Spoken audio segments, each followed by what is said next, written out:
শুভ সকাল। আজকে আপনাদের ছোট্ট বিউটির শুভ জন্মদিন। ঠিক আজকের দিনে ওকে আমি পেয়েছিলাম, আমার পেট আলো হয়ে গেছিলো। তখন তুমি জানো ঠিক আজকের দিনে তুমি আমার কাছে এসেছিলে গত বছরে 2024 সালে। শুভ জন্মদিন শোনো না, অনেক ভালো থেকো, সুস্থ থেকো, ভালো মানুষ হবে আমার মা, অনেক আদর তোমার মা। শুভ জন্মদিন আজকে আমার পাপানের। তো চলুন, খুব খুশি হয়, আমি তো ভীষণ খুশি ওটাকে, খুব খুব খুব খুশি। শুভ জন্মদিন, শুভ জন্মদিন।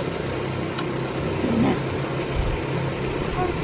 জন্মদিনের দিন একটা কথা বলতে যেন ভালো মানুষ করতে পারি। হ্যাঁ হ্যাঁ হয়েছে, তাই কি আমি বলি, একটু বলি সবাই আশীর্বাদ করবেন যেন আমার সোনামাটা ভালো থাকে, সুস্থ থাকে, আর কিচ্ছু চাই না, মানে মানুষের মতো মানুষ হতে পারে।